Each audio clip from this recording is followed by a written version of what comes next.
Alright guys, so what we're working on today is model drawing in our journals.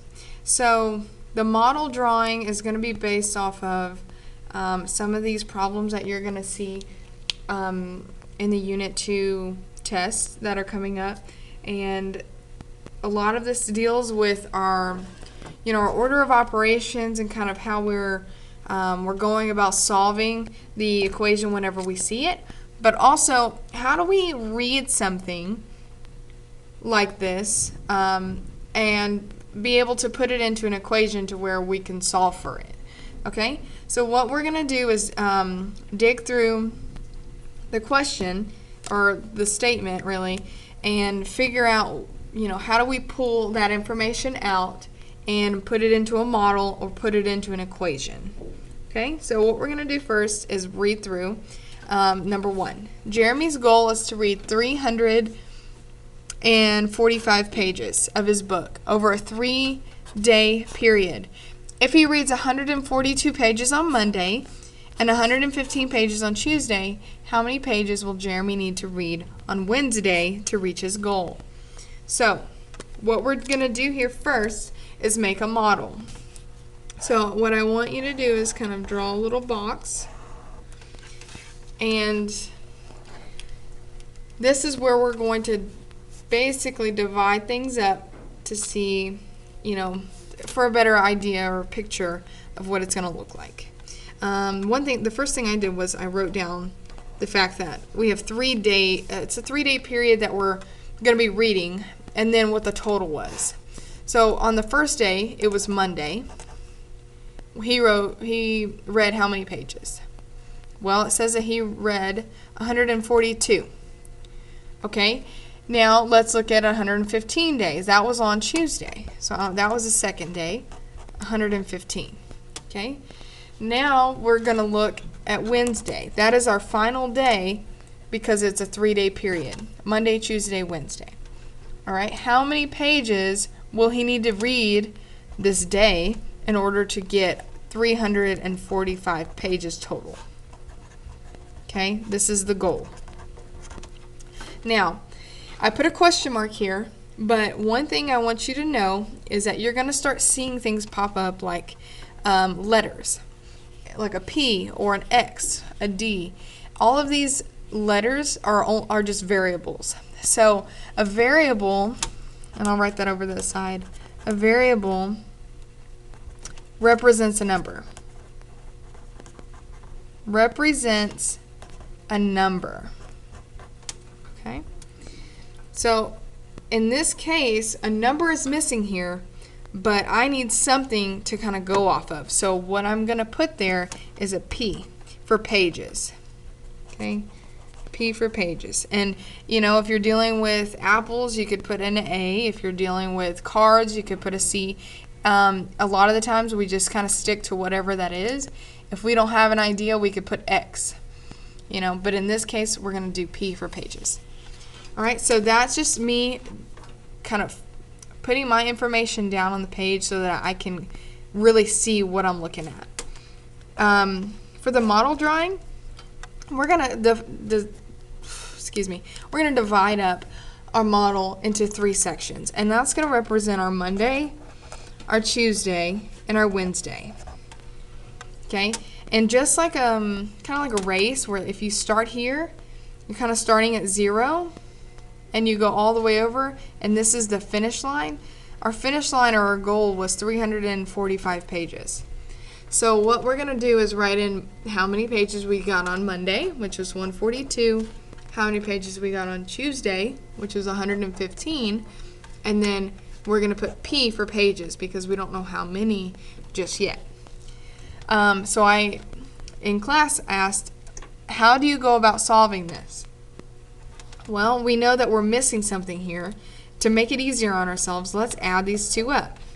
142 plus 115. And what did you get? So take a second and write that down. Add them up. 5 plus 2 is 7. 4 plus 1, 5. And 1 plus 1 is 2. So 257 is equal to Monday and Tuesday. Okay, now we want to find out Wednesday. how do we do that? Well, we have a total of 345, and these are the first 2 days. So if we subtract that, we can find out what's left.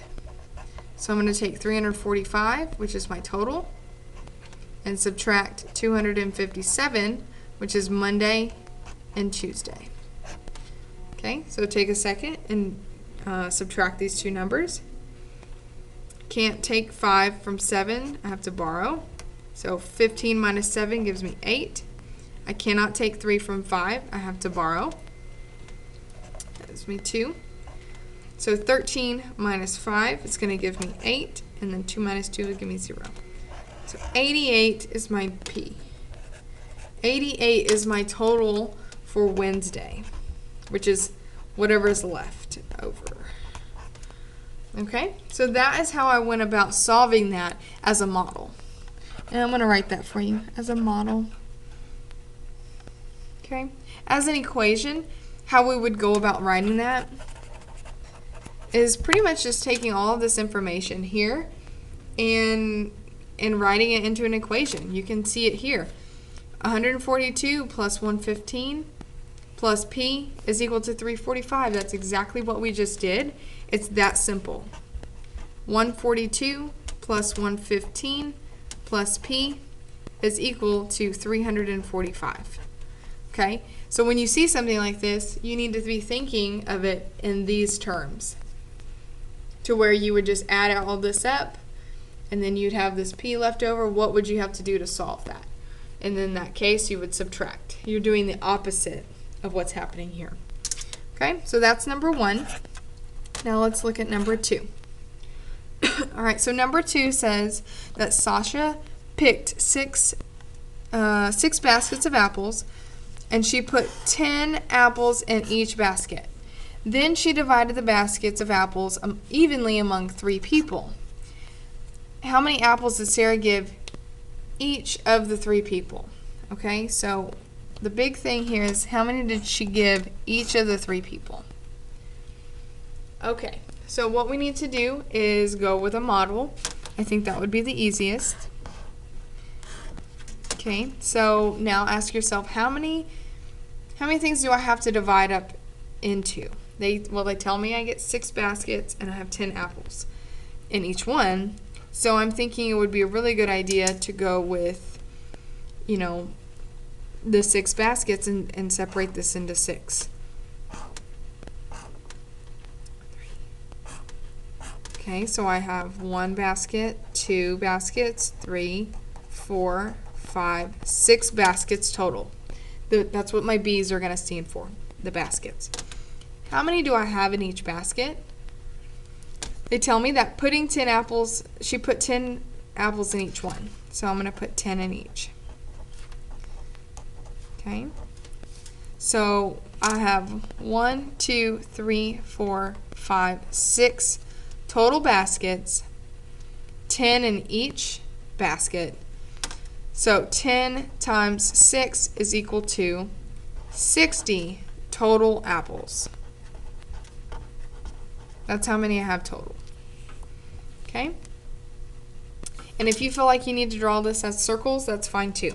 If you need to do circles, 10 in each, by all means go for it and do that. Okay? Now, there's a second part. It says, then she divided the basket of apples evenly among 3 people. So how would you go about doing that? Well, we need to find the 3 people and pair that up. Okay? So here's one person, here's person number 2, and person number 3.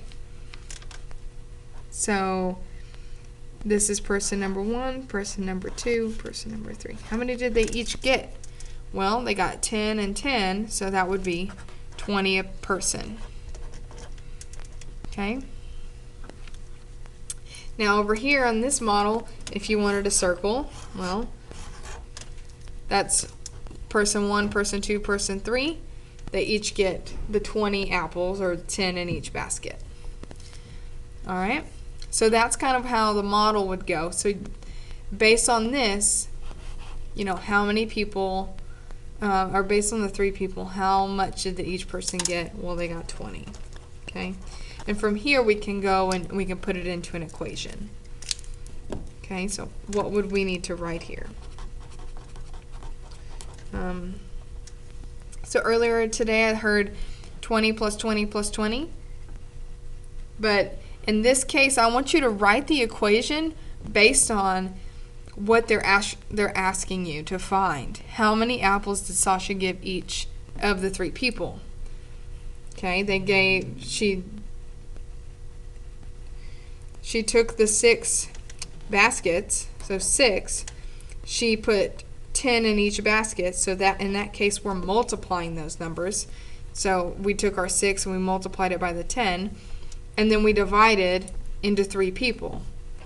Okay, so that's kind of how I went about, and that would give you 20 for each person. That's how I went about finding that. If you were to write this without this answer here, you could put how many per person, or you could put apples per person. So either way you want to write it, this one's giving the answer and this one's not. Okay? Alright, so that's all I have for you for these notes. Please make sure that this gets put in to your notes either on page 8 or page 9, or if you are behind, whatever the next clean sheet is. Okay? Alright, thank you.